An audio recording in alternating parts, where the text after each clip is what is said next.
जय श्री राम दोस्तों, आपका स्वागत है ममता हिंदी कहानियां चैनल में। यहाँ पर आपको मिलेंगी दिल को छू जाने वाली प्रेरणादायक कहानियां। अगर आपको हमारी कहानियां पसंद आए तो वीडियो को लाइक करें, चैनल को सब्सक्राइब करें और अपने सुझाव कमेंट में जरूर दें। आपके सहयोग से आपका अपना चैनल ज्यादा से ज्यादा लोगों तक पहुंच पाए। धन्यवाद। मेरे पति नाटक देखने गए हैं। अपने बच्ची के लिए रसोई में दूध तैयार करके ढंक ढूंक कर नीचे से ऊपर आई हूँ। यहाँ अभी हम केवल 2 लोग ही हैं, एक मैं और दूसरा ये दिया। मैं अपना जीभ काट लेती हूँ। भूल हो गई, अभी इस आधी रात को मेरे साथी के रूप में कोई पुरुष का नाम नहीं आना चाहिए। दिया को दीवों कहते हुए न जाने क्यों मेरा मन पिछले दिनों में भटक जाता है। न जाने क्यों दीप मेरे अंतर की बातों की साक्षी बन कोई भेदी पुरुष की तरह सजीव बनता जा रहा है। ऐसा लग रहा है यहाँ इस एकांत में पुरुष की कल्पना करना भी ठीक नहीं है। हंस हंस कर प्रकाश फैलाने वाला, मेरी ओर एक तक ताकते रहने वाला, तेज के सरोवर में मेरे देह को तरबतर करने वाला और स्वयं मौन रहकर मेरे मन की बातों को समझ जाने वाले पुरुष की कल्पना करना तो सचमुच डरावना ही है। मेरे कहने का मतलब ये है कि अभी इस मंजिल में एक मैं जग रही हूँ और दूजा यह बत्ती जल रहा है। मुझे मेरा बचपन याद आता है। इस घर के लोग मुझे बेवकूफ कहते हैं। नहाकर या सोकर उठने के बाद मेरे गले के सोने का हार छोकरी में या बिस्तर पर ही पड़ा रह जाता है। इसलिए सब मुझे जंगली गाय, बुद्धू, गंवार कहते हैं। इन सब के बावजूद मुझे मेरे बचपन की एक एक बातें याद है। उस समय मैं घर की दीवारों से मकड़ी के जाले, भौरे के भील को उखाड़ फेंकती थी। इन सबको करते देख रतन माँ मुझसे कहती रहती, रहने दे पापन, ऐसा मत कर, नहीं तो तुझे अगले जन्म में प्रताप राय सेठ के घोड़ा गाड़ी का घोड़ा नहीं तो उसके घर की बहू होकर जन्म लेना पड़ेगा। उन दिनों में ना समझ थी। मेरे मन में दिन रात ये ख्याल आते रहते कि क्यों बूढ़ी रतन माँ ने हमारे घर के सामने पड़ी रहने वाले घर द्वार बीना की बालूदी के अवतार के बदले, या फिर हमारे घर के आंगन पर से लकड़ी से मार खा खाकर भागती हुई कुतिया टिपूरी के अवतार के बदले प्रताप राय सेठ का घोड़ा या उनके घर की बहुओं के जैसे सुख को मेरे पाप के बदले के रूप में बताया। तब तो मैं खूब पाप करूंगी। नाचती कूदती हुई मैं कह उठती, मरकर तो मुझे प्रताप राय सेठ का घोड़ा ही बनना है। बहुत मजा आएगा, बहुत मजा आएगा। रतन बा, आप मुझे वो घोड़ा दिखाओगी ना? हमारा घर गांव के मुख्य रास्ते के किनारे पर ही था। हर रोज शाम को दरवाजा खोलकर मैं रतन माँ के साथ सीढ़ियों पर बैठती थी और उस घोड़ी की राह देखती रहती थी। वो आया सुन, उसके घुंघरुओं की आवाज सुन रही है ना? रतन बा के कहते ही मैं अधीरता से हांफती हुई खड़ी हो जाती। फिर तो अपनी विशिष्ट अदा के साथ जब चमचमाती गाड़ी को फूल के जैसे खींचता हुआ घोड़ा अपनी तगबगाती चाल से निकलता, तब उसके कपाल पर की लटकती लट, एक दूसरे को छूते हुए कान के नोक, कमान के जैसी टेढ़ी गर्दन देखकर मेरा मन मयूर नाच उठता। मैं कह उठती, ओ हो रतन माँ, इस सुखद अवतार को पाने के लिए तो तुम जितना कहो उतना पाप करने को तैयार हूँ। रतन माँ मुझे समझाती, अरे मूर्ख, ये उछलना कूदना तो उसका कुछ दिन के लिए ही है, बेचारा मजा कर ले कुछ दिन तक। पर मुझे तो ये सब कुछ भी समझ में नहीं आता था। फिर तो मैं सुबह शाम उस घुंघरू के आवाज को सुनने के लिए बेचैन बैठी रहती। आवाज सुनी नहीं कि दौड़कर दरवाजे पर पहुंच जाती। अगर माँ नहला रही होती तो भी उनका हाथ छुड़ाकर साबुन से जलती आंखों से भी घोड़ा देखने दौड़ जाती। मैं सोचा करती, कितना भाग्यशाली घोड़ा है, उसके पीठ पर कितने सुंदर, हंसमुख, रूपदार लोग सवारी कर रहे हैं। चाइना सिल्क के कोट पतलून से सज्ज मामलतदार साहब भरे बाजार में सैकड़ों लोगों का सलाम दोनों हाथों से बटोरते हैं और हाथ में बड़े बड़े हुक्का थामे, कमर पर रुपहली मूठ वाले तलवार वाले बड़े ताल्लुकदार उनको सरकार सरकार कहते हुए उनके सामने बिछ बिछ जाते हैं। तब तो इन महापुरुषों को देख देख कर सेठ साहब का घोड़ा इतराता होगा।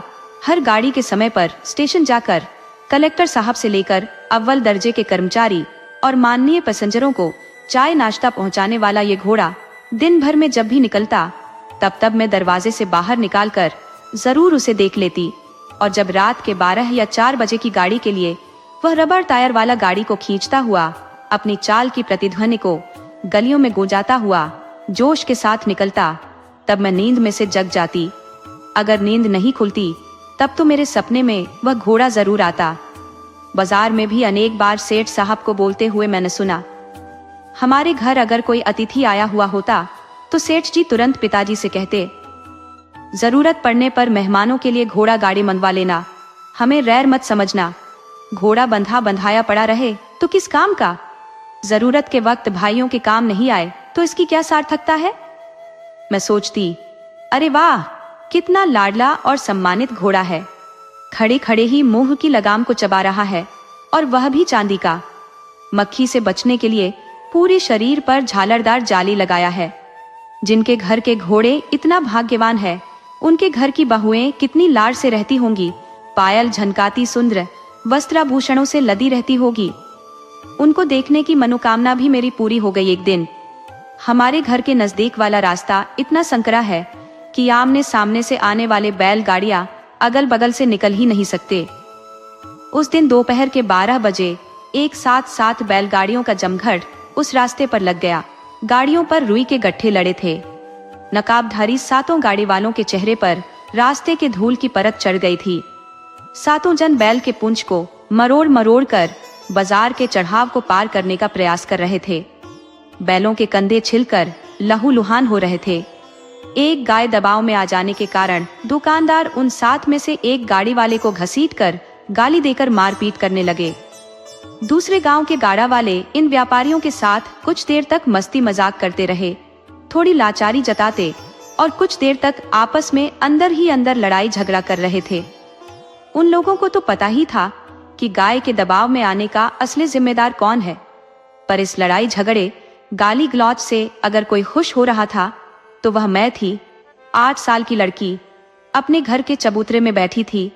वहीं पर फंसे 2 मुसलमान किसानों को बात करते हुए सुना कि अब तो हद हो गई। ओ, दुकान के चबूतरे को बढ़ाकर बाजार के रास्ते को संकरा बनाने वाले तो ये व्यापारी ही है, और पीट रहे हैं पर गांव के गाड़ी वालों को कोई देखने वाला नहीं है ना। इस तरह से जब ठेले, गाड़ी, मुसाफिरों, पनिहारियों, सब्जी वालों आदि तमाम लोगों का और वाहनों का जमघट वहां हो गया, तभी मैंने मेरी परिचित और प्रिय ध्वनि सुनी। मैं उठी और गर्दन लंबी करके बाजार की ओर नजर दौड़ाई। हा, सेठ की गाड़ी, नया घोड़ा, सफेद जग का घोड़ा, और अंदर 4 औरतें और 5 लड़के बैठे हुए थे। आज इतने वर्षों के बाद भी मैं उन दिनों की बातों को भूली नहीं। अंदर तो चारों घूंघट किए हुए बैठे थे, इसलिए पारदर्शी साड़ियों के आर पार से मैं केवल उनके चेहरे की हल्की झलक ही देख पाई थी। पर कोहनी तक के खुले 8 हाथों पर ही तो मेरी नजर थी। जिस तरह कोई भिखारी का लड़का दिवाली के त्योहार में हमारे पूनमचंद हलवाई की दुकान की हर एक मिठाई के थक्के की ओर ताकता रहता है, उसी लगन के साथ मैं भी उनको ताक रही थी। उनकी उंगलियों की अंगूठियों से लेकर कोहनी के ऊपर तक के बाजूबंद तक न जाने क्या क्या देखा। उन सबका मैं कैसे वर्णन करूं? अब तो मेयर नजरों में खोट आ गया है, इसलिए उस समय के मेरे आंखों की आतुरता का आज मैं सही न्याय नहीं कर सकती। और उन 5 लड़कों के अंगों पर न जाने कितने रंगों के कपड़े शोभा दे रहे थे। सेठ के घर की बहुएं आज अपने समधियों के घर भोजन करने जा रही थी। इन बेचारों के साथ कैसा किया इन बैलगाड़ी वालों ने।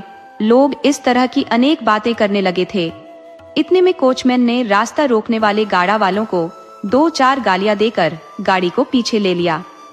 एक गली में से गाड़ी को घुमाकर गांव के बाहर से जाने वाले रास्ते से सेठ की बहुओं को समधी के घर पहुंचा दिया। ये लोग जहां भोजन करने आए थे वह जगह हमारे घर के नजदीक ही था। माँ को पता न चले, इस तरह उनसे छिपकर मैं उस घर में पहुंच गई। मुझे सुंदर रेशमी वस्त्रों से ढंके चेहरों को देखने की तीव्र इच्छा हो रही थी, पर उस बड़े से घर में न जाने कौन से हिस्से में वो भागवंतिया घुस गई थी से वहां कौन मेरे लिए फुर्सत से वहां बैठा था जो मुझे यह बताता। खाने खिलाने की धमा चौकड़ी मची हुई थी। चिल्लाकर रूंधे गले से वे इतनी जोर जोर से बात कर रहे थे और काम कर रहे थे कि कहीं इनमें झगड़ा शुरू हो न जाए। इस डर से मैं वहां से भाग आई। माँ को जब पता चली कि मैं उनके घर उनके भोजन वाले दिन गई थी तो उन्होंने मेरे गाल को जोर से मरोड़ दिया। उनके गाल मरोड़ने के बाद भी उस दिन से मैं हर रोज मंदिर में आरती के समय जाकर अकेली ही प्रार्थना करती कि हे भगवान, मुझे उस सेठ के घर की बहू बना दो, नहीं तो मैं उस घोड़ा गाड़ी में बैठकर भोजन करने कैसा जाऊंगी? मुझे ऐसे फिर कहाँ मिलेगा। बस तब से जब तक मैं 12-13 वर्ष की हुई, तब तक की उन 5 वर्ष के दरमियान मैंने 7 बार सेठ के घर की बहुओं को घोड़ा गाड़ी में बैठकर निकलते देखा होगा। 2-3 बार भोजन के लिए और 4 बार हमारी जाति के कोई वरिष्ठ गुरुदेव के आगमन पर के स्वागत के लिए। पर इस बात को मैं ठीक से कह नहीं सकती कि वे चारों वही की वही थी या उनमें से किसी की अदला बदली हुई थी। पर इतना तो मुझे याद रह गया कि कोहनी तक को बाहर झांकती वो 8 हाथों की कलाइयां बारंबार बढ़ती घटती, मोटी पतली, लालिमा भरी तथा बीमार या बीमारियों से निस्तेज होती, भिन्न भिन्न लगती। फेर बदल का यह तरीका मुझे उन दिनों समझ में नहीं आता था, पर जब मैं बड़ी हुई मेरे अंतस में इन बातों की कड़ियां जुड़ने लगी। कभी तो रात के 2 बजे तो कभी भोर की बेला में हमारे पड़ोसी अपने कपड़े लत्ते एक पोटली में बांध कर आती और समाचार देती कि सेठ का मझला, छोटा या बड़े लड़के की राजकोट वाली, बड़वान वाली, हड़मतिया वाली या खीजरिया वाली बहू का अंतिम समय आ गया है। मेरे माँ भी एक छोटी सी पोटली में साड़ी, कपड़ा और पेटीकोट लपेटकर सबके साथ निकाल पड़ती। एक बार तो जाते जाते माँ को कहते हुए सुना था, क्या बताऊं बहन, हमारा भाग्य इतना खराब है ना कि ये मेरी तारा अभी तो 3 साल की छोटी है। लड़की अगर 13 वर्ष की होती तो आज ही मैं इसके सुख के बारे में सोचती, पर ये तो 10 वर्ष की है और पर शरीर से भी दुबली पतली है। 10 वर्ष की लड़की को 15 वर्ष की कैसे कह सकते हैं? उस समय तो मुझे बहुत कुछ समझ में नहीं आया था। अब सब कुछ स्पष्ट है कि सेठ के घोड़े के रंग में इतना बदलाव कैसे, और इन घोड़े गाड़ी में बैठकर भोजन करने जाने वालियों के 8-8 हाथ की कलाइयों को इतना रूपांतर। इसका अर्थ यह था कि घोड़े और बहुओं की अक्सर मौत हो जाती और उसके बदले नए घोड़े और नई बहुएं फटाफट आ जाती हैं। 11, 12 और 13 वर्ष की होने को आई तो मेरे माता पिता को मेरी चिंता सताने लगी। उस दिन हमारे घर के नजदीक के संकरी बाजार में जो बैलगाड़ियों का जमघट हुआ था, वैसा ही अकुलाहट भरा वातावरण मेरे माता पिता के छोटे से संसार में छा गया।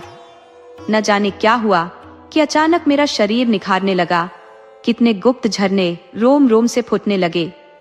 मेरी माँ पिताजी से कहने लगी, जिस दिन इसे सही में निखर कर सामने आना था, उस दिन तक तो वो अकाल के भुक्खड़ जैसी दिखती रही, और आज इस करमजली में निखार आया है। अब इसको कैसे हम पार लगाएंगे और कहाँ पार लगाएंगे? बापू कहते, हम क्या कर सकते हैं? सेठ के घर में हमारी बेटी के लिए कोई बीमार थोड़े न पड़ सकता है। सुनकर तो माँ दुगुने गुस्से से भर जाती। मुझ पर व्यंग करने का आपको सही मौका मिला है, शर्म तो आती नहीं, उल्टे गरज रहे हो। मैंने कब ऐसा कहा कि सेठ की बहुओं को मौत आ जाए? तुम कह तो नहीं रही हो, पर अंदर ही अंदर हम दोनों इस बात के लिए प्रार्थना तो कर ही रहे हैं ना। होता होगा ये तो आप ही जाने। माँ नाराज होकर कहती। बापा बोलते, पर इसमें हम गलत कहाँ है? विवाह के लायक लड़की के लिए तो सभी माँ बाप यही कर रहे हैं। आबरूदार घर की लड़की अपनी बीमारी के अंतिम दिनों में तकलीफ भोग रही हो तो क्या तभी से सब तैयारी में नहीं जुट जाते क्या? तो फिर हम कहाँ ब्राह्मण से उसके मरण का जाप करवा रहे हैं कि यदि सेठ के बहू के बीमार पड़ने का योग है तो जरा जल्दी जल्दी क्यों ना आए? मेरी किस्मत, आप जरा मेहरबानी करके राजकोट, अमरेली का चक्कर तो लगा आओ। पर चक्कर में किसके घर का लगाऊं? बोर्डिंग में जाकर तो देखो, 500 लड़के वहां पढ़ रहे हैं। पर हमने तो बेटी को तीसरी के बाद से ही स्कूल छुड़वा दिया है और ढूंढना है बोर्डिंग रहकर पढ़ने वाला लड़का। तब फिर किससे ब्याह रचाएंगे? स्टेशन में अखबार बेचता है बड़ी चाची का बेटा रसिक लाल, उसमें क्या खराबी है? माँ की आंखों में पानी भर आया, उसका गला रूंध गया, वो फफक फफक कर रोने लगी। फिर तो बापा माँ को पटाने लग गए। पगली, मैं तो मजाक कर रहा था। क्या लगा तुम्हें हमारी तारा जैसी बेटी को मैं अखबार बेचने वाले के हाथों सौंप दूंगा? कदापि नहीं। ऐसा कहकर बापा प्याले में पानी लाकर माँ का मुंह धुलवाने लगे। माँ रोते रोते हंसने लगी। मैं 13 वर्ष की तारा चोरी चोरी कमरे के दरवाजे के दरार से सब देख रही थी। स्टेशन के अखबार वाले का नाम सुनकर तो मैं भी घबरा गई। कभी कभार तो वो हमारे घर भी अखबार बेचने आता है। मेरे पिता तो पैसा खर्च करके अखबार खरीदने के पक्ष में ही नहीं है। इसके बावजूद रसिक लाल की वाक पटुता में फंसकर 2 पैसे का अखबार खरीद ही लेते हैं। शाम होते तक तो 4 अखबार 20 जनों को पढ़वा कर रसिक 10 आना कमा लेता था। हर रोज 20 जगहों पर भटकने के लिए बने उसके लंबे लंबे दग भरते पांव की पिंडलियों को मैं ताकती ही रहती थी। न जाने क्यों मेरे नजर उसके शरीर के अन्य अंगों पर न जाकर केवल पांव के पेशीदार पिंडलियों पर ही चिपके रहते। ऐसा लगता जैसे नजरों से मैं रसिक की पिंडलियों को अपनी अंगुलियों से दबाती हूँ। अरे बाप रे, मुझे ऐसा लगता कि सूर्यदेव ने जैसे कर्ण को वरदान में वज्र का देह दिया था, उसी प्रकार से रसिक को श्रम देवता ने लोहे के पांवों का वरदान दिया है। हाय रे, ऐसे दाग वाले पांव वाले अखबार वाले के साथ मेरे विवाह की बात। मैं थरथरा उठती। 13 वर्ष की तारा को अब देहरी के बाहर निकलने की मनाही हो गई। किसी भी आने जाने वाले के नजर के सामने जाने पर पाबंदी लगा दी गई। उन दिनों मेरे संसार में एकमात्र पुरुष था ये अखबार वाला रसिक लाल, और दूसरे थे मेरे बापा जी। मैं अपनी कल्पना के जाल सेठ के सुंदर घोड़ा को घेर कर बुनती रहती, जिसमें कि मैं 4 बहुओं में से एक बनकर बैठी हूँ। मेरा संकल्प उस गाड़ी में चढ़कर उन चारों में से एक आध को धक्का मारकर खासेड़ रहा था।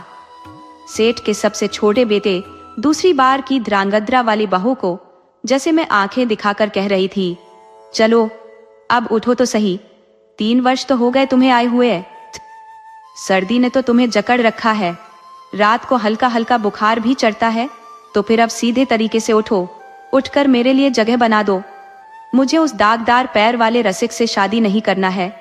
कभी कभी तो जब ये रसिक अपनी बूढ़ी अंधी विधवा माँ को लेकर दवाखाने जाता था, जब मैं 10 वर्ष की थी तब की बात है, दरवाजा बंद करके अंदर घुस जाती थे। ओ मेरी माँ, मैं इतना डर जाती। मुझे उसके घर रोटी बनाने नहीं जाना है। 2 वर्ष और बीत गए। मैं 15 की हो गई थी और घर की 4 दीवारों में बंदी बनकर रहने लगी थी।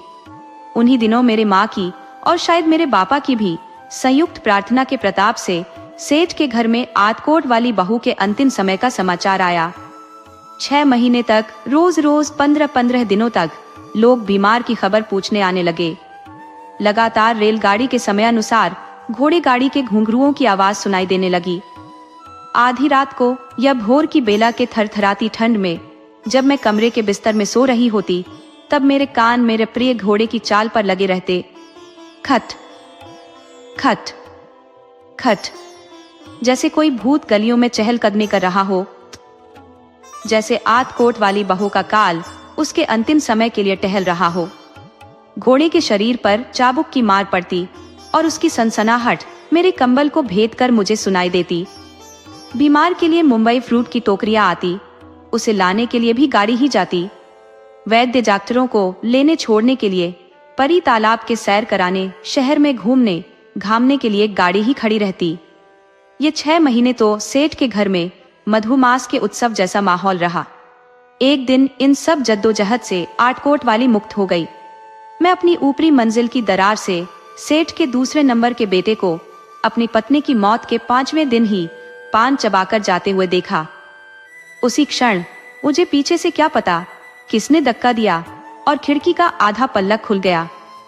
पल्ले के खुलने की उस आवाज से सेठ के बेटे ने नजर उठाकर ऊपर देखा और नजरों से मुझे पूरे का पूरा निगल गया। घबराकर मैंने पीछे मुड़कर देखा तो धीरी बुआ खड़ी थी। मेरा चेहरा लाल हो गया। बुआ, आपने मेरे साथ ऐसा क्यों किया? इसलिए तो तुम्हें ऊपर लेकर आई थी। पर क्यों भला? बदमाश अब भी पूछ रही है क्यों? कहते हुए बुआ ने मेरे गाल पर चपत लगाई। 4 साल से ताप कर रही है। मैं समझ गई ये तो वर कन्या को परस्पर मिलाकर संबंध जोड़ने का संकेत था। पर इसमें तो मुद्दे वाली बात यह थी कि वर कन्याओं को देख ले बस। मेरे लिए तो देखने वाली कोई बात ही नहीं थी। इस बाबत मेरे कोई उत्कंठा नहीं थी। मेरा सपना तो बस यही था कि घुंघरूदार घोड़े गाड़ी में बैठने वाली 4 बहुओं के बीच रेशम की साड़ी पहनकर, घूंघट कारे, कोहनी तक सोने के गहने पहनकर बैठना। मेरे सपने को सच में पूरा होने का वक्त आ गया था। एक दिन मेरे सर पर सेठ परिवार की चुंदरी डाल दी गई। इस शहर में तो हम बापू के धंधे की वजह से ही आए हैं। हमारा वतन तो राजकोट है। बापू की इच्छा तो मेरा विवाह यहीं पर करने की थी, पर सेठ के घर वालों ने जिद की। कि इसमें हमारी तौहीन होगी।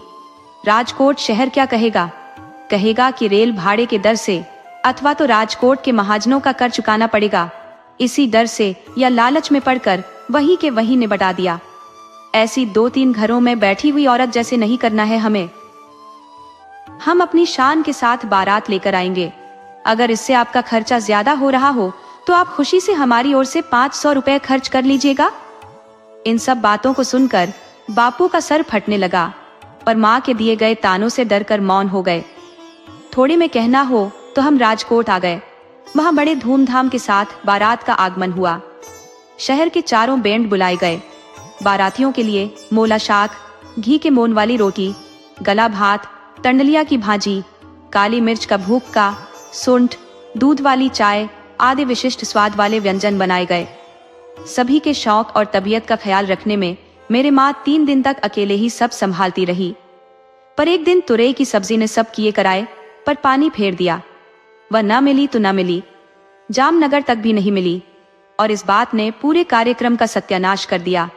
ये मेरे पिताजी की कंजूसाई और बेपरवाही मानी गई और जी खोलकर इस बात का तिरस्कार हुआ। आपसे तो कह रखा था ना कि अगर खर्चा ना उठा सके तो हमसे ले लेना। मेरे जेठ चिढ़कर बोले उठे।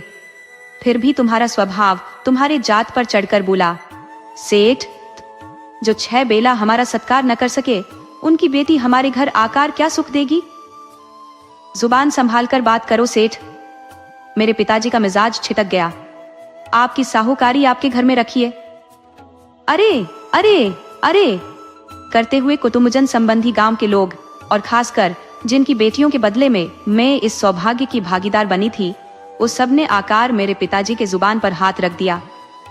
बेटी के बाप को ऐसा नहीं कहना चाहिए। बेटी के बाप को तो पांव में गिरकर गिड़गिड़ाना चाहिए। जिस बेटी का बाप अड़चन डालता है तो उसका फल तो उसके संतानों को भोगना पड़ता है ना। ऐसा है तो फिर मैं अभी तुरंत बेटी के गले में से वरमाला को निकाल फेंकता हूँ।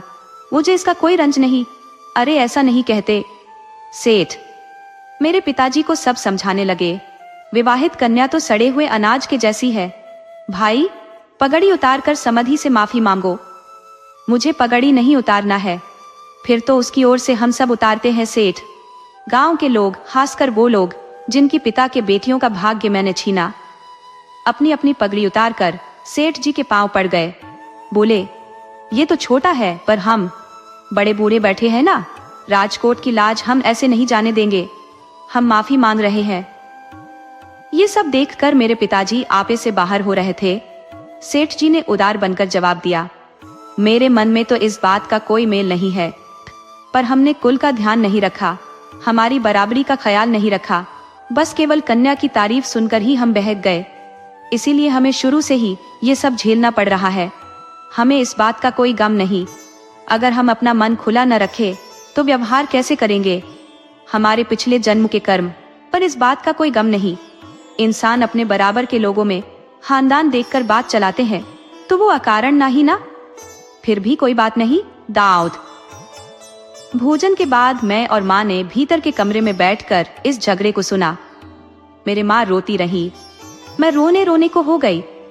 पर मुझे तो जैसे तैसे ये 3 दिन निकालने थे, फिर ससुराल जाने की जल्दी पड़ी थी, जिससे कि बापू का अपमानित होना उस समय इतना चुभा नहीं।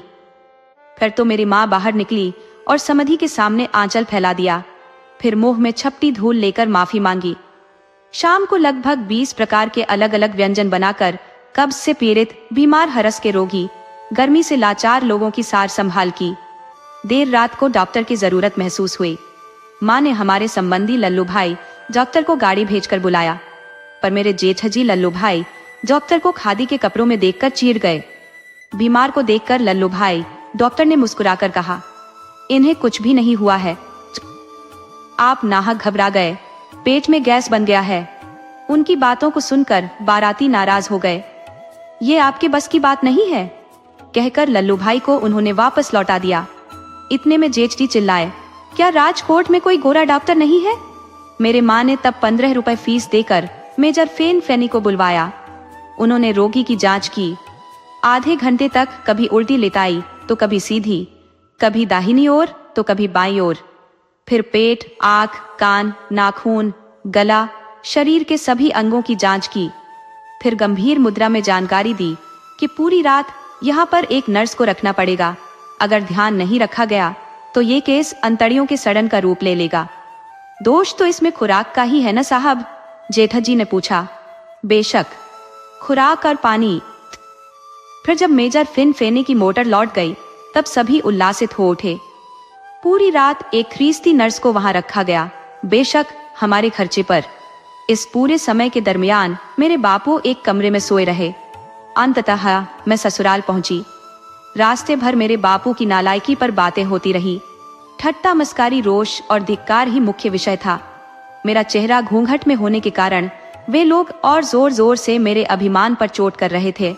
और सब तो ठीक है, पर हम जिनको दुखी करके पराए घर में ले आते हैं उनकी क्या दशा होती होगी? उनके दर्द आंखों का दर्द बन जाए तो हमारे लिए डूब मरने वाली बात है ना। ये मुझे दिलासा देने वाली बात थी। इन लोगों को दूसरों को रक्षा करने की कितनी चिंता है।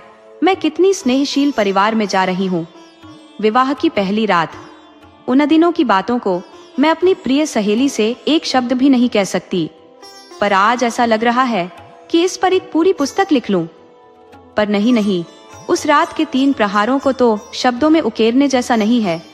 मेरा पूरा शरीर पानी में शक्कर की तरह पिघलकर एकाकार हो जाएगा। जैसे रुई का फाहा बनकर हवा के बहाव में उड़ जाऊंगी। अगरबत्ती की तरह मेरा अंग अंग जलकर सुगंधीदार धुएं का लच्छा बन घूमता हुआ आकाश पर चढ़ रहा था। मेरा हृदय धूपदानी बन रहा था। मैंने न कहीं पढ़ा हो, न सुना हो, न सपने में कभी अनुभव किया हो। ऐसा गुंजन मेरे शरीर के पोर पोर से उठ रहा था। माँ को मैंने कपूर के टुकड़े को लेकर अंगार पर रखते देखा है। ये मुझे याद है। मैं जैसे कपूर की जलती हुई पुतली बन गई थी। मेरे जैसी अनपढ़, अज्ञानी, नासमझ, जो कल तक कंचे खेलने वाली थी, को ये कौन चुपके छुप छुप कर जीवन की अजब कहानी कह रहा है। मेरी जैसी करोड़ों कन्याओं को क्या ये एक ही अदृश्य मित्र सदा से यही रहस्य सिखाता आ रहा है? देर रात को सेठ का बेटा आया। उसके चेहरे पर नजर डालते ही न जाने क्यों मैं स्तंभित रह गई। उसे मैं पसंद आऊंगी या नहीं, सोचते ही उसने मुझ पर कब्जा कर लिया। उसके मुंह से शराब की दुर्गंध के बगैर भी वह नशे में है ऐसा लगा। उसकी आंखें रूबाब की ज्वाला से जल रही थी। कबूतर को अपने जबड़े में भींचती किसी बिल्ली की तरह उसने अपनी बेहोश इच्छाओं को मुझ पर उड़ेल दिया। कपूर की पुड़िया को जैसे किसी ने भर भराकर भट्टी में झोंक दिया। जरा भी सुगंध फैलाए बगैर मेरा यौवन भस्म हो गया। मैं कुछ कह भी नहीं सकी। वह कुछ सुनने कहने जैसा नहीं रहा था। सुबह जब मैं नीचे उतर रही थी तब उन्होंने कहा, बड़े भैया तेरे बापू से बहुत नाराज हैं, संभाल कर रहना। अपने को घर के लायक बनाने की कोशिश करना, नहीं तो तेरा यहाँ टिकना मुश्किल है। तेरे जैसी तो इस घर को बुहारने में निकाल फेंके जाते हैं। ध्यान रहे, कोशिश करने के बावजूद आज मैंने पहली बार तीनों देवरानी जेठानी का चेहरा देखा तो देखती ही रही। ओहो, कितनी गोरी, पर लाली की एक हल्की झलक भी नहीं। सोने के चूड़ियां हाथों पर ऊपर नीचे खनकती हुई सरक रही थी। पांव के छड़े मुंबई से गड़कर आए हुए, जैसे पामों पर से अभी अभी सरक पड़ेगी। बाजूबंद न जाने क्यों इतने बड़े हैं, उसे धागे से बांधकर दबा लिया गया है। कनपट्टी पर लटों की शोभा क्यों नहीं है? इन सुंदर चेहरों पर तो मुस्कान खेलते रहनी चाहिए। पर तीसरे दिन से ही मेरे लिए इनके चेहरे पर नाराजगी झलकने लगी। मैं कमरे से जरा देर से निकली क्योंकि मेरा पूरा शरीर मरोड़ रहा था और सर भी चकरा रहा था। बस यही कारण था। पर न जाने क्यों कोई पूछता ही नहीं कि तुझे क्या तकलीफ है तारा।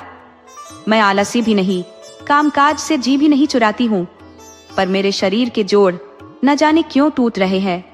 रात को इनके भी शरीर के सांधे टूट रहे थे। उन्होंने मुझसे चंपी कराई। ऐसे में रतसगा हो गया। ये बात मैं अपनी देवरानी जेठानी को कैसे समझाऊं कि इसलिए उठने में देर हो गई। सब लोग नाराज होने लगे कि हमने सोचा था कि तुम्हारे आने से हमें रसोई के कामकाज में थोड़ी राहत मिलेगी, पर तुम तो तुम्हारे बाप के घर से कुछ खा पी कर आई ही नहीं। हमारी किस्मत हमें ऐसे ही मिली। मेरी देवरानी बोली, मेरे चीका को पीने के लिए जरा भी दूध नहीं मिलता क्योंकि मैं दिन रात खटती ही रहती हूँ। क्या मुझे अकेली को ही बाप की आबरू को बचना है, जो मैं अकेली ही झूठी रहूं? छोटी भाभी भी मेरे हाथ से पानी की देगची को छीन कर बोले, लाओ जी, तुमसे नहीं उठेगा। आपको इतना भी पता नहीं है कि मेहमानों को मुंह धोने के लिए पहले पानी देना है, फिर झटपट चाय बनाना है। बाप के भर तो मेहमान आने पर बेचैन हो जाती होगी। ऊपरी मंजिल से पुरुषों के पुकारने की आवाज लगातार आ रही थी। गर्म पानी अब तक क्यों नहीं आया? सब के सब कहाँ मर गए? खाते वक्त तो थाली भर भर के खाते हो, और काम के वक्त चाय कब तक मिलेगी? मेहमानों को गाड़ी पकड़नी है। अरे ओ भगा, जोड़ जल्दी। चिट्ठी लाने कोई गया कि नहीं? ये बत्ती अब तक क्यों जल रही है? ये लड़का अब तक गंदगी में लिथरा क्यों पड़ा है? इसे साफ तो करो कोई।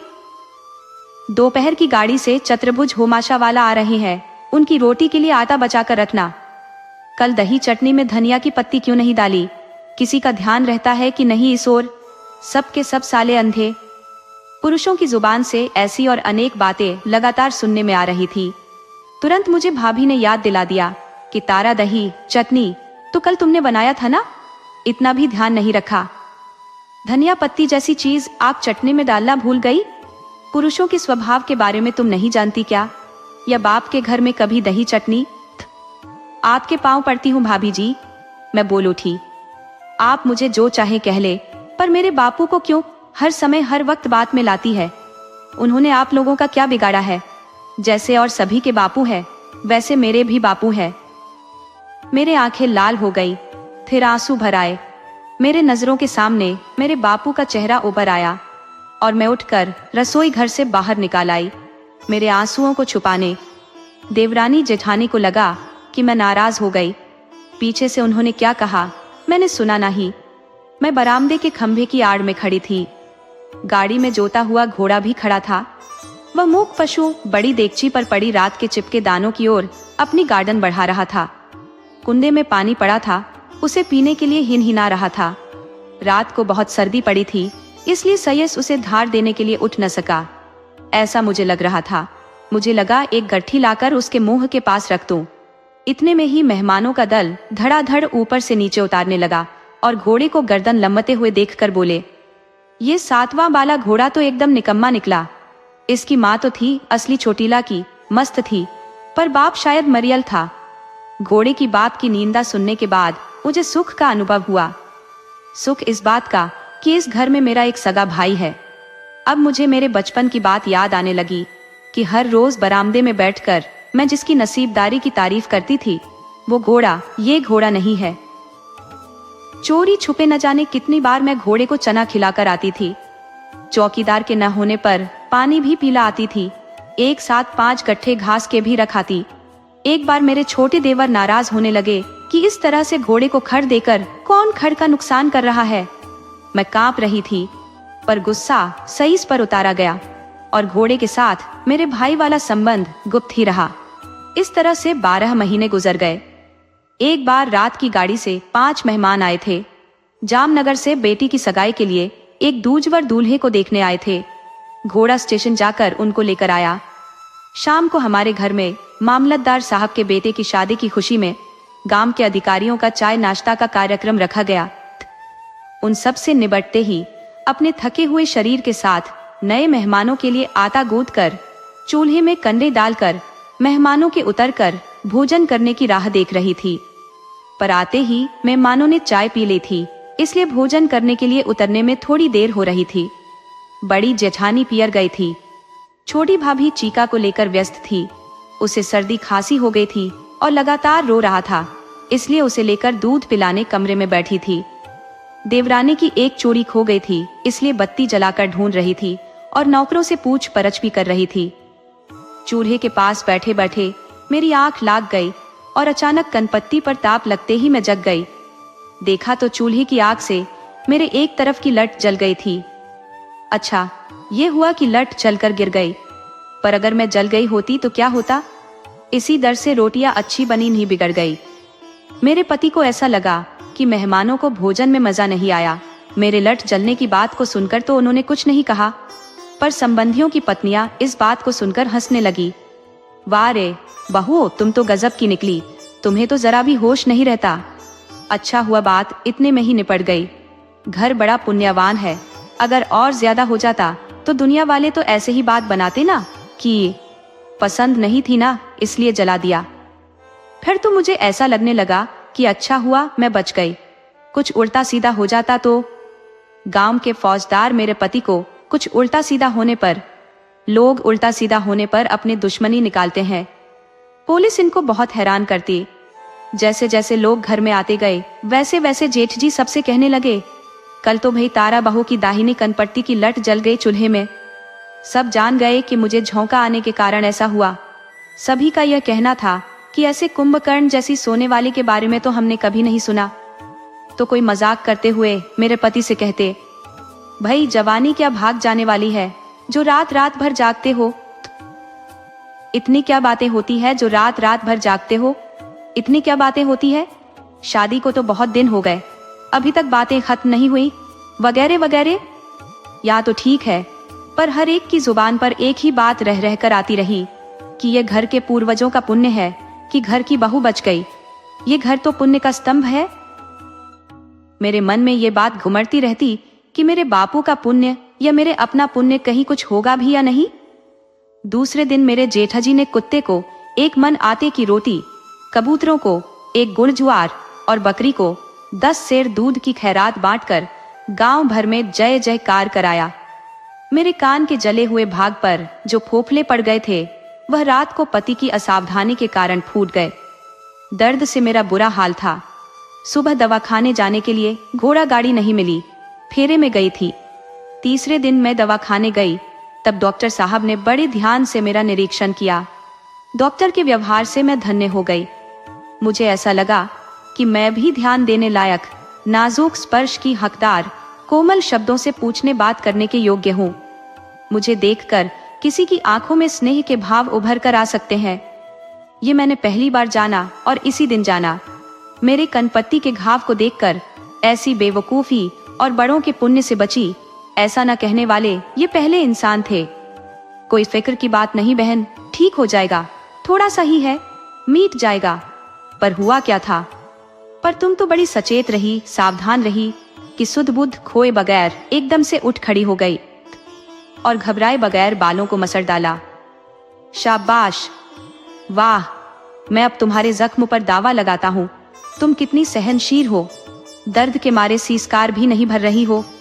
दूसरा कोई होता तो चीखना चिल्लाना शुरू कर देता। जले का दर्द ऐसा ही होता है। इस तरह से मुझे बातों में लगाए रखकर मेरे जली हुई तमाम चमड़ियों को चिमटे से उखाड़कर कैंची से काट दिया, फिर मलहम लगा दिया। मुझे दर्द तो बहुत हो रहा था, पर डॉक्टर के स्नेहसिक्त शब्दों ने मेरी हिम्मत बढ़ाई। बस बहना, अब तुम जा सकती हो, कल फिर आना। फिर भी मैं खड़ी रही। और कुछ कहना है क्या? मैंने चोर नजरों से चारों ओर देखा। हमारी गाड़ी का सैयद दूर रास्ते पर खड़ा था। उसकी नजरों से भी मैं डर रही थी। आओ इधर आओ, कहकर डॉक्टर साहब मुझे बरामदे में ले गए। अब कहो, मैंने कहा। मेरे शरीर के जोड़ दर्द से टूटते रहते हैं। इतना तेल मलती हूँ फिर भी कोई फर्क नहीं पड़ता है। तुम्हारा पियर यहाँ पर है या ससुराल? किस घर की हो? मैंने अपना परिचय दिया और डॉक्टर बोले, उठे, कौन? अरे तू तारा है। अरे तारा, तुझे ये क्या हो गया? पहचान में ही नहीं आ रही है तू तो। तुझे मैंने 5 वर्ष पहले देखा था, फिर तो तेरा बापा तुझे बाहर निकालने ही नहीं देता था। तू तो एकदम से। मैंने यंत्रवत फिर उनके कहा, मेरे जोड़ बहुत दर्द करते हैं, खूब तेल मलती हूँ, फिर भी। गहरी सांस भरते हुए डॉक्टर साहब बोले, तेल मलने पर भी जोड़ों का दर्द नहीं मिटने वाला, ये संधि बात नहीं है। तेरा वर। कुछ कहते कहते रुक गए। कहाँ है तेरा वर? एक बार उसको साथ में लेकर आना, दोपहर को। इतने में सही साकार खड़ा हो गया। अब तो चलिए, देर हो रही है, मुझे गाड़ी को दूसरे फेरे के लिए लेकर जाना है। दल्ला सेठ के घर बारात में बड़े भैया नाराज हो जाएंगे। लौटते हुए मैंने अपने पीछे गहरी सांस लेने की आवाज सुनी। डॉक्टर साहब की ये गहरी सांसें कंपाउंडर के मरीजों को पुकारने वाले बुलंद आवाज में खो गए। गाड़ी में चढ़ते हुए मैंने पीछे मुड़कर देखा। अभी तक डॉक्टर साहब बरामदे पर खड़े थे। मरीज उनको ऐसे ताक रहे थे जैसे कोई अनहोनी हो गई हो। गाड़ी में बैठकर एकदम से ठीक उसी जगह से गुजरी जहां से मैं, नन्ही तारा ने इस घोड़े को 4 बहुओं के सद्भाग्य को देखा और चाहा था। आज एक बार फिर से मेरे आत्मा मेरे देह से छलांग मारकर उस चबूतरे पर बैठ गया। घाघरा चोली वाली तारा, छोटी तारा बड़ी तारा से पूछने लगी, बड़ी तारा, तेरे कोहनी तक के गहने क्यों ढीले पड़ रहे हैं? तेरी हाथ पर बैठी रहने वाली चूड़ियां कहाँ उतार गई? तेरे बाजूबंद को धागे से बांधकर क्यों छोटा कर देना पड़ा? तारा दी घूंघट खोल। मैं छोटी तारा चीखती ही रही और तारा दी को लेकर गाड़ी वाला कोई चोर के जैसे भागने लगा। घोड़े की पीठ पर चाबुक का हर एक प्रहार मुझे मेरे पीठ पर पड़ता हुआ लग रहा था। डॉक्टर को तो और कुछ काम होते ही नहीं, मस्यते। मेरे पति ने उस दिन की बात को सुनकर कहा, हर किसी का इलाज करके प्रैक्टिस चलाना है, बड़े घर की औरतों को इंजेक्शन लगाना है, हमें ऐसे जाल में नहीं फंसना है। मेरे साथ वो आए ही नहीं। दूसरी बार जब मैं डॉक्टर के पास गई तब डॉक्टर साहब ने मेरे पति की अनिच्छा को भांप लिया। उन्होंने कहा, कोई बात नहीं, उनकी कोई खास जरूरत नहीं थी। हो सके तो बस इतना करना कि प्रसव के तुरंत बाद बच्चे की आंखों को तुम्हारे कोई समझदार वैद्य या डॉक्टर से धुलवा कर अंदर दवा डलवा देना। गफलत मत करना, नहीं तो बच्चे का भविष्य बिगड़ेगा बहन। इन सभी का अर्थ मुझे कुछ भी समझ में नहीं आया। मैंने कभी ऐसे बातें न सुनी थी न जाना था। मुझे संदेह होने लगा कि शायद डॉक्टर को विजिट चाहिए थी, पर मैंने किसी से कुछ कहा नहीं। उस दिन रात के 2 बजे ससुर प्रताप नारायण सेठ की आलीशान हवेली के कोने के अंधेरे कमरे में मैं बेहोशी की हालत में पड़ी थी। मेरे आंखें फट रही थी, एक साथ जैसे 100 काले नाग मेरे शरीर को जकड़ रहे थे। मेरे पेट में से गिद्ध मांस के लोथनों को नोच नोच कर खा रही थी। मैं चीख रही थी, मेरे डॉक्टर को कोई बुलाओ, कोई मेरे डॉक्टर से कहो कि तारा मर रही है। चुपचाप पड़ी रह, कहकर दाई माँ खटिया पर बैठी थी। मेरे पति बरामदे में खड़े थे। मेरी चीखें उन्हें बेचैन कर रही थी। अपनी बातों में मिठास भरकर उन्होंने कहा, जीवी माँ, डॉक्टर की जरूरत है? अरे बेटा, ये तो पहली जचकी है, इसमें तो ऐसा ही होता है। आप नाहक परेशान हो रहे हैं।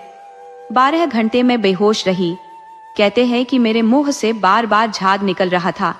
अंततः थककर मेरे पति ने डॉक्टर काका को तो नहीं, पर एक नीम हकीम ज्ञान वाले एक वैद्य को लेकर आए। उनकी फीस कम थी। जब मैं पहली बार होश में आई तब मेरे कानों में मेरे बेटी की तेज चीखें गरम शीशे की तरह पड़ने लगी। मैंने कहने की बहुत कोशिश की कि डॉक्टर काका ने कहा है इसकी आंखों को जांच कर धुलवाओ, पर कोई आवाज ही नहीं निकली। 4 घंटे लगातार चीखने के बाद बच्चे की थकावट से भरा स्वर रूक रूक कर आने लगी। उसे मेरे पास पिलाने के लिए ले आए। ओ मेरे बेटी, मेरे पहली संतान, मेरा फूल। उसकी आंखें सूज गई थी। उस पर मांस के लोथरे बन गए थे। आंखें रह ही कहाँ गई थी। मांस के लोथरे की गहराई से आंसू झर रहे थे। डॉक्टर काका को बुलाओ, इसकी आंखें चली जाएगी, कोई मेरा सुनो ना। मैं चीख उठी। मेरे पति ने भी स्थिति की गंभीरता को समझा। डॉक्टर काका आए। पहले तो उन्होंने बच्चे की आंखों को धोया, दवाई डाला, रुई पट्टी बांधी। फिर उन्होंने मेरे पति को दूसरे कमरे में ले जाकर क्या कहा, अरे रे, मेरे कानों को ईश्वर ने किस लिए इतना तेज बनाया? नवनीत राय, काका ने कहा, ये दोनों आपके लगाए रोग के रोगी है। बेटी की आंखें चली गई है, फिर से कोई प्रसव न हो, इसका ध्यान रखना, नहीं तो आप विशेष हत्या के भागीदार बनेंगे। तारा अपंग बन जाएगी, पागल हो जाएगी। ये रोग आप कहां से लेकर आए हैं, मुझे मालूम है। मेरे पति जड़ हो गए। आप यहाँ कुछ देर इंतजार कीजिए, कहकर ऊपरी मंजिल पर चले गए। वहां से आकार न जाने क्या डॉक्टर को पकड़ाने लगे। कृपा करके बात को यहीं दफन कर दीजिए डॉक्टर, मेहरबानी कीजिए। डॉक्टर चाचा की आवाज आई। 1000 दोगे फिर भी नहीं, ये तो मेरा फर्ज है। तारा मेरी बेटी है, पर दफनाने वाली बात तो मेरे हाथ में है। अगर दूसरी बार तारा की ऐसी हालत करोगे तो मैं चीख चीख कर गलियों में कहता फिरूंगा। डॉक्टर चाचा चले गए। उनकी दवाई से मेरी नन्ही सूरज की पीड़ा कम हुई है, पर उसकी आंखें तो चली गई। वो तो फिर नहीं आने वाली। ये मेरी सूरज सो रही है। मेरे चेहरे पर अपना हाथ फेर कर वह देख रही है, जैसे उसकी उंगलियों के पोर पोर पर नेत्र उग आई है। उस कोमल उंगलियों के स्पर्श से मुझसे गुप्त भाषा में बात करती है।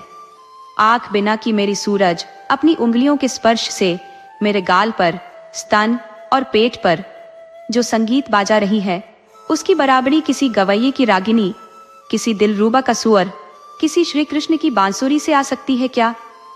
जब वो मेरा दूध पीती है तो मुझे ऐसा लगता है जैसे मेरे अंतर को वह तृप्त कर रही है।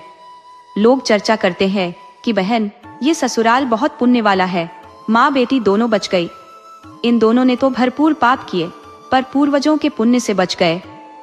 दूसरे ने कहा, देखो ना, जेठ ने तुरंत कसम खाई कि जब तक बहू का प्रसव कर्म पूरा नहीं होगा तब तक चाय नहीं पीऊंगा। जेठानी ने कुलदेवी से मन्नत मांगी है कि जब तक बच्ची को तुम्हारे चरणों का स्पर्श नहीं कराऊं तब तक उड़द नहीं खाऊंगी। बड़े बूढ़ों के पुण्य के कारण इन सब से उबर गए। आप भाग्यशाली हो बहू कि ऐसा ससुराल मिला। मैं स्तब्ध होकर उन सब की बातों को सुन रही थी। आज सुबह ही भोजन करते समय जेठ जी ने मेरे पति को खुश खबर सुनाई कि विट्ठल गाड़ी वाले के माथे 100 रुपये में घोड़े को मढ़ रहा हूँ। घोड़े में जो कमी है वह उसे समझ में नहीं आया। अच्छा किया बड़े भैया, खुश होकर मेरे पति ने कहा। स्टेशन का फेरा लेने लायक ही है ये हरामी। इन दिनों बहुत हठी बन गया था, अब सीधा हो जाएगा। विट्ठल आए तो उसे घोड़ा दे देना, पर इसकी लगाम मत देना। उससे बात कर ली है, लगाम वह अपना ही लाएगा। गाड़ी वाला विट्ठल दोपहर को घोड़े को लेकर चला गया। जेठानी ने कहा, अच्छा हुआ चला गया। अब शुकनीय था, बच्ची अंधी हो गई, व्यापार में घाटा हुआ, घर में बीमार ही बीमार। जब से इस घोड़े के पांव इस घर में पड़े तब से घर में शांति है ही नहीं। मैं ऊपरी मंजिल पर चली गई। अंधी सूरज को गोद में उठाकर खिड़की पर खड़ी रही। जब तक घोड़ा दिखाता रहा तब तक देखती रही। मेरी आंखें छलछला आई। सोचने लगी, घोड़े के जैसे इंसान क्यों नहीं निकाल बाहर करते ये लोग। घोड़ा तो नसीबदार निकाला, पर ऐसा नसीब इंसान का क्यों नहीं होता। उसी समय अखबार वाला रसिक लाल लंबे लंबे दग पड़ता हुआ चला आ रहा था। क्षण भर के लिए तो मुझे ऐसा लगा जैसे मुझे भी घर से निकाल बाहर किया गया है और मुझे ले जाने के लिए रसिक आया हुआ है। हाय, अखबार डालकर तो वो चला गया। मेरी आंखें उसके पांव की पत्थर जैसी पिंडलियों से चिपकी लटकती लटकती न जाने कहां तक चली गई। दोस्तों, आपको कहानी कैसी लगी अपने सुझाव कमेंट करना न भूले। तो चलिए आज की अगली कहानी शुरू करते हैं। आज निर्जन पड़ा जाम सलाया एक दिन चहल पहल वाला बंदरगाह था। उस प्राकृतिक बंदरगाह के किनारे छोटे बड़े वाहनों की मरम्मत होती थी। सुथार, लोहार, खारवा और वाघेर जैसे अनेक कारीगर अपनी रोजी कमाते थे। इस बंदरगाह पर दूर दूर से लंबा सफर करके आए जहाज लंगर डालते थे। अरब से खजूर की बोरी, श्याम से हाथी दांत, मलय द्वीपों का गरम मसाला, मलबारी नारियल और बर्मा की उत्तम श्रेणी की लकड़ियां यहाँ खाली होती थी। कारगरा के खलासी कच्छ का लोहा, पोरबंदर का पत्थर और मांगरोल की ताजा साग भाजी साइला के बंदरगाह पर खाली करते थे। देश प्रदेश के छोटे बड़े व्यापारियों की बखारें पूरे वेग से वहां चलती थी। उस सलाया के बंदरगाह पर विक्रम की 19वीं सदी के प्रारंभ काल में वर्षों तक सुबह एक स्त्री आकर रोजाना खड़ी रहती थी। नए आए वाहन के खलासियों से समाचार पूछती, उनकी पूछताछ करती। घूम फिर कर आए नए खलासियों से मिलती है और पूछती है, तुम कहाँ से आ रहे हो भाई? अम्बोए से कोई आ रहा है क्या? कोई मेरे पति का समाचार लाए हो?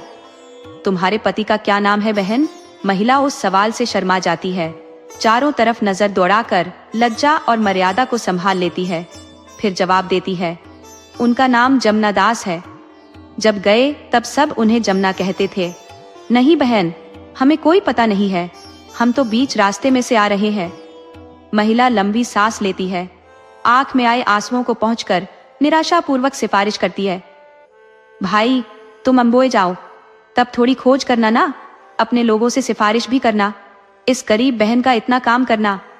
हाँ बहन, इसने क्या है? इतना कह के आने वाला निकल लेता है। महिला केवल दयनीय मुंह बनाकर दूसरे आने वाले की राह देखते हुए सागर की ओर नजर गाड़े खड़ी रहती है। फिर कोई नया आगंतुक किसी जमुना दास को पहचानता है। वह जवाब देता है, बहन कौन सा जमुना दास, सुमरी वाला? नहीं भाई, वो नहीं।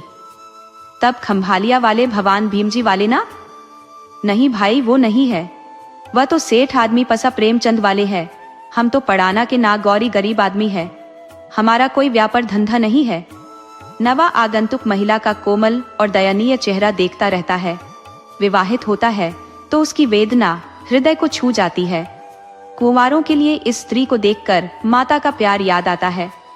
अपना एक एक सफर ताजा करके पूछता है, तो बहन, आपके पति कितने वर्ष से चले गए हैं? तो बहन, फिर कोई बातचीत ही नहीं? नहीं भाई नहीं, कोई बात नहीं, कागज का एक टुकड़ा भी नहीं। होगा बहन होगा, रत्नाकर तो देवता है, किसी को बहुत दिन नहीं रखता, कल आएगा। सागर पर श्रद्धा रखो। तुम्हारे मुंह में घी शक्कर भाई। परंतु बापू, तुम थोड़ा देखते रहना। अरे इसमें क्या है बहन, परंतु है कैसा? महिला ने नीचे नजर की और जमीन को खुरेदते हुए बोली, शरीर से गोरे है और मजबूत है, इतना ही जानती हूँ, और तो मैंने ध्यान से देखा भी नहीं है। क्या कहती हो? ऐसा नहीं होता है बहन, मेरे साथ तो ऐसा ही हुआ है भाई। 8 वर्ष की थी तब विवाह हुआ, उनकी उम्र थी 16 वर्ष की। फिर उनके बाप ने नई शादी की, घरेलू झगड़ा हुआ, इसलिए अलग घर बसाने के लिए कमाई करने परदेश के सफर पर निकल गए। मैं उनका घर संभालने योग्य बनूं, इतने में तो वे वापस आ जाने वाले थे, पर अभी तक आ ही रहे हैं। सागर यात्री बहुत दिलदार स्वभाव के होते हैं, सागर पर श्रद्धा रखते हैं। वह आश्वासन देता है, बहन, मैं नए सफर पर जाऊंगा, तब अवश्य खोज करते आऊंगा। बाकी तो बहन समय का फेरबदल है, आज का दुख तो कल का सुख। मैं भी अब कल की आशा पर ही जीवित हूँ भाई। सलाया के बंदरगाह पर लगातार 5 वर्ष से यह महिला इसी तरह पूछताछ करती हुई भटकती है। महिला का नाम है नाथी बाई। सलाया के धनजी घेलाराम की पुत्री है। पड़ाना के हरक चंद के पुत्र के साथ विवाहित है। घनजी घेलाराम अपुत्र ही मर गए। उनके पीछे नाथी बाई और उनकी विधवा माता अकेली बची। माँ बेटी गांव में अनाज मजूरी करके जीविकोपार्जन करती। जमुना दास तो विवाह करके परदेश चला गया। पुत्र को ब्याहने के बाद बाप ने स्वयं शादी की। घर में नई सासू आ गई। उसने सपत्नी के छप्पर को पुत्रवधू से आंगन को अछूता ही रखा। बरसों तक राह देखने के बाद नाथीबाई बंदरगाह पर जाती है। नित्य नए मर्दों से बातें करती है। ऐसी बातें गांव में फैल गई। आखिर एक दिन नई सासू ने झगड़े के साथ नाथीबाई के माँ के कान में यह बात डाल दी। माँ का मुंह उतर गया। पुत्री को उलाहना दिया और 2 दिन तक माँ बेटी ने खाना नहीं खाया। नाथीबाई अब पति की खोज खबर लेने चुपके चुपके सागर के किनारे जाने लगी। इसी तरह से दिन पर दिन बीत गए। महीना बीता और वर्ष भी बीतने आया। जमुना दास को अम्बोए गए 15 वर्ष बीत गए थे। न कोई खबर, न कोई खत। फिर तो आशा टूटी, धीरज कमजोर पड़ा, श्रद्धा नष्ट हुई और नयन के नीर भी सूख गए। जीवन का प्रवाह थम गया। माँ बेटी का जीवन रण सा हो गया। ऐसे जीवन के रण में अचानक एक मीठा फल आया। आशा की किरण जगी।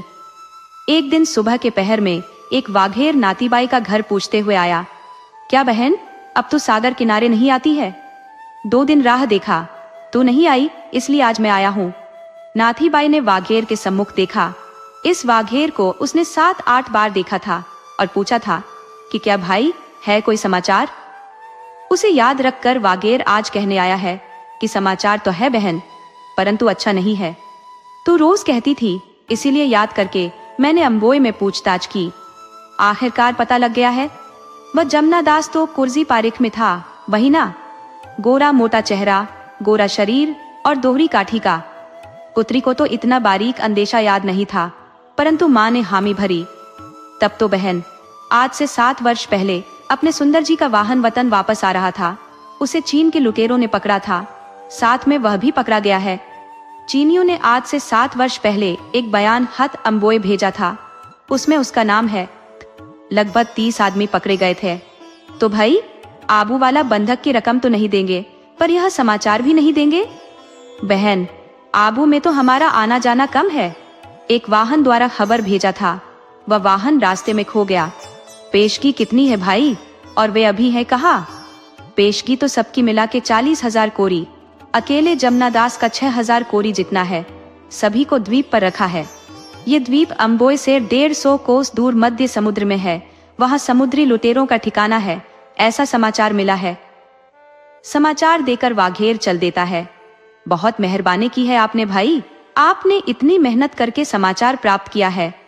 वाघेर तो चला गया, परंतु माँ बेटी को नए संताप की वेदना में डालता गया। इनके साथ में कोई मर्द नहीं है। अनाथ और असहाय इन दुखियों का कोई सहारा नहीं।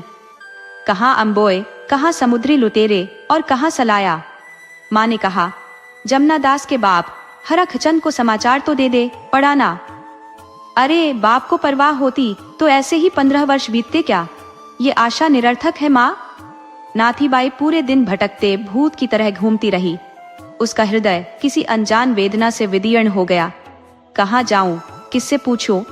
समुद्री लुटेरों द्वारा पकड़े गए अपने पति के दर्द की कल्पना करने लगी। एक एक कल्पना की तरंगों में नाथीबाई को अपना दुख तुच्छ लगने लगा। उसके हृदय में हमदर्दी की आग प्रकट हुई। अरे 7-7 वर्ष से समुद्र पर नजर बिछाए होंगे, कोई आएगा, कोई तो छुड़ाएगा। इस तरह की आशा उनके हृदय में उठती होगी। उनके पैर में जंजीर बंधी होगी, परंतु उन्हें छुड़ाने कौन जाए। बाप तो नई औरत का बंदी है और माँ तो है नहीं। अंधेरे आकाश में बिजली चमकती है। इस प्रकार नाथीबाई के दिमाग में एकाएक आत्मबल की कौंध हुई। क्यों नहीं है उनका कोई, मैं हूं ना, मैं ही जाऊंगी। उसकी नसों में खून दौड़ गया। विचार ने दृढ़ता का रूप लिया। धीरे धीरे अशक्ति कम हो गई। आत्मसंज्ञान जाग उठा। नाथीबाई के मन में दृढ़ निश्चय हो गया कि मैं ही आऊंगी। वैसे भी जीवन तो अस्त व्यस्त हो ही गया है, फिर जिंदगी का तार सहेजने का प्रयत्न क्यों न करे। क्या ईश्वर मेरी श्रद्धा की तरफ नहीं देखेगा? नाथीबाई ने अपना विचार माँ को बताया। माता क्रुद्ध हुई। बेटी को मनाया, फुसलाया, धमकाया, अपने आंसू से नहलाया, पर नाथीबाई का मन नहीं बदला। आखिर माता ने कहा, तुम्हें जाना ही है तो मैं भी साथ में आऊंगी, मेरा यहाँ क्या है। माँ बेटी ने सलाया का घर बंद किया। घरेलू चीजों वस्तुओं को बेच डाला।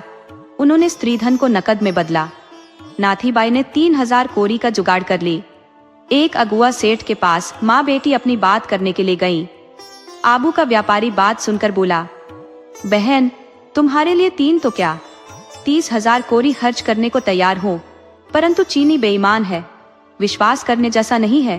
पहले हमारा एक वाहन उन्होंने पकड़ा था, पकड़कर वे पेशगी मांगे, पेशगी भेजा। पकड़े गए लोगों के लिए खर्ची भी भेजी, पर चीनियों ने पेशगी खा डाली और किसी को छोड़ा भी नहीं। अब तो हम पेशगी भेजते ही नहीं है। उनके अत्याचार से हमारे वाहन आबो और फोरमास की ओर नहीं आते। इसलिए बहन तेरा यह प्रयत्न व्यर्थ है। वे हरामखोर किसी को नहीं छोड़ेंगे और पैसा भी खा जाएंगे। ये बात सुनकर माँ की हिम्मत तो हिल गई, परंतु नाथीबाई का दिल नहीं दिगा। अम्बोय में उस समय जाम खंभालिया के एक खोजा गृहस्थ की सराफा था। माँ बेटी उनके घर अम्बोय पहुंचे। परदेश में रहने वाला खोजा व्यापारी बिना मर्द के 2 हिंदू स्त्रियों को देखकर आश्चर्यचकित हो उठा। उसने माँ बेटी के रहने और भोजन पाने की व्यवस्था कर दी। नाथीबाई ने खोजा गृहस्थ को अपनी सब बात बता दी। खोजा सेठ ने कहा, अरे बहन इसके लिए यहाँ तक कष्ट उठाया, धन्य है तेरी कुलीनता को। पहले यहाँ 5-7 सराफा थे, उस समय वसूली करके रकम भी भेज दिया था, परंतु समुद्री लुटेरे दगाखोर निकले, पेशगी खा गए, किसी को नहीं छोड़ा। अब तो समय भी इतना अधिक बीत गया है कि उसका क्या हुआ होगा वह भी कैसे कह सकते हैं। नाथीबाई ने कहा, भाई मैं जाऊंगी उन लुटेरों के पास, वे भी आदमी ही होंगे, उनकी भी बहु बेटियां होंगी। उनके समक्ष आंचल फैलाऊंगी, पैर पड़ेंगी, विनती करूंगी और अपने पति को लेकर आऊंगी। मुझको श्रद्धा है, मेरे लिए एक वाहन की व्यवस्था कर दो। खोजा गृहस्थ की आंख में आंसू आ गए। बोला, माँ तुम्हारी हिम्मत को धन्यवाद देता हूँ, पर लुटेरों के पास जाकर पकड़े जाने के लिए कौन वाहन देगा और कहाँ से मिलेगा। नाथाबाई ने कहा, मुझे कोई उपाय कर दो काका, टूटा फूटा खोखा जैसा भी वाहन मुझे दिलवाओ, मैं आपको जिंदगी भर आशीर्वाद दूंगी, भगवान आपका भला करेगा। खोजा सेठ सिर पर हाथ रखकर सोचने लगे। थोड़ी देर में बोले, बहन तुझको देख सुनकर कैसे जाने दिया जाए, भगवान न करे यदि तुझे कुछ हो जाएगा तो फिर मुल्क में मेरा मुंह दिखाने जैसा नहीं रहेगा। मुझको तो क्या होगा काका, जीते जी मरने की अपेक्षा ये मौत कहीं खराब नहीं है। तुम्हें दोषित बनाऊं ऐसी मैं नाथीबाई नहीं, अगर होती तो एकदम सलाया से यहाँ अम्बोय नहीं आती। खोजा सेठ विचार में पड़े। दूसरे क्षण बोले, जाओ मेरी माँ, मैं तुझको नहीं रोकूंगा और तुम्हें अकेले जाने भी नहीं दूंगा। अपना एकमात्र पुत्र हासम को तुम्हारे साथ भेजता हूँ। अपने लोगों का वाहन तो नहीं मिलेगा, परंतु यदि कोई मलय या चीन का वाहन मिलेगा तो व्यवस्था करता हूँ। सेठ वाहन की तलाश में निकले। एकदम सांझ को वापस आए। सेठ बड़ी रकम के बदले में एक चीनी वाहन की व्यवस्था करके आए। रात के प्रहर में नाथी बाई, उनकी माता और सेठ के जवान लड़के हासम इतने मुसाफिरों को लेकर वाहन रवाना हुआ। समुद्र के बीच मजबूत किलेबंदी वाले द्वीप में चीनी लुटेरे अपना समुद्री थाना जमा कर रहते थे। प्रतिकूल पवन से प्रेरित होकर वाहन 3 दिन में द्वीप के समीप पहुंचा। द्वीप के चारों तरफ लुटेरों का मजबूत पहरा था। पहरेदारों ने वाहन रुकवाया। वाहन द्वीप पर जाने वाला है, ये जानकर किनारे लंगर करवाया। नाथीबाई, उनकी माता और हासम किनारे उतरे। 2 औरतों को आया सुनकर बहुत अचंभित होकर लुटेरों का मुखिया वाहन के करीब आया। हासम चीनी और मलाई दोनों भाषा जानता था। उसने दोनों औरतों के यहाँ आने का कारण विगत पूर्वक लुटेरों के मुखिया को कह सुनाया। 50 लुटेरों के बीच खड़ा मुखिया ये बात सुनकर और अधिक आश्चर्यचकित हुआ। मुखिया ने अपना राठौड़ी पंजा नाथीबाई के सिर पर रखकर बोला, यह एक सौराष्ट्र की लड़की कि जो अपने खाविंद की खोज के लिए यहाँ तक आई है। अद्भुत! धन्य है तेरी पतिभक्ति बेटी, और धन्य है तेरी श्रद्धा को। तू लुटेरों के थाने में क्यों आई? क्या उसे मालूम नहीं कि हम लुटेरे हैं? हम उसे पकड़ लेंगे, उसकी दुर्दशा करेंगे। इस लड़की को इसका डर नहीं होगा। हासम ने नाथीबाई की बात मुखी के वतन की भाषा में समझाई। मुखी नाथीबाई की ओर देखता रहा। नाथीबाई बोली, हासम भाई, उसे समझाओ कि मनुष्य जाति में विद्यमान ईश्वर पर विश्वास को लेकर मैं यहाँ आई हूँ। तुम्हारी भी बहन बेटी होंगी, उसे याद करके या तो मेरे पति को छोड़ो या मुझको पकड़ लो। मेरे लिए दोनों बराबर है। हम पति पत्नी दोनों मुक्त या दोनों कैद, दोनों में से किसी भी दशा में रहने के लिए तैयारी करके आई हूँ। मैं तुम्हारी लड़की हूँ, जैसा तुम्हें ईश्वर कहे वैसा तुम करो। नाथीबाई की हिम्मत और भावना से भर प्रेम से मुग्ध बना लुटेरों का मुखिया ने हालारी सौराष्ट्र के कैदियों को हाजिर करने की आज्ञा दी। मुखिया की आज्ञानुसार जंजीर से जकड़े हुए 25 वृद्ध और युवाओं को मुखिया के समक्ष प्रस्तुत किया गया। सभी एक ही सांचे से बने प्रेत जैसे दिख रहे थे। मुखिया ने कहा, बहन देख लो, इसमें है तेरा पति। नाथीबाई ने 25 अस्थि पिंजरों पर नजर डालकर देखा। एक समान यातना ने सभी के चेहरों को पीला, सूखा और उजाड़ बनाकर रख दिया था। मुखिया ने कहा, बहन, हमारे यहाँ गड़ा हुआ आदमी तुरंत नहीं पहचाना जा सकता। हुक्म हुआ, जमनादास है कोई हो तो आगे आओ। 30 साल का होने पर भी 60 साल के वृद्ध जैसा दिख रहा, सफेद बाल वाला और गहरी आंखों वाला एक आदमी आगे निकला। नाथीबाई ने पति को पहचाना, अपनी माता की तरफ देखा और माता की आंख से आंसू छलक पड़े। हाँ भाई, यही है। नाथीबाई इतना कहकर मुखिया के पैर के सामने बैठकर रकम की गठरी खोलने लगी। मुखिया ने नाथाबाई को रोककर कहा, बस बहन, बहुत हुआ। हमारी बेईमानी और क्रूरता की बातें सुनकर मर्द कांपते हैं, फिर भी सुदूर मुल्क से हमें मनुष्य समझकर तू आई। तेरे जैसे पवित्र औरत की कुर्बानी मैं समझता हूँ, जान फिसानी मैं जानता हूँ। तेरे जैसी माँ होती, बहन होती या औरत होती तो मैं लुटेरा नहीं होता।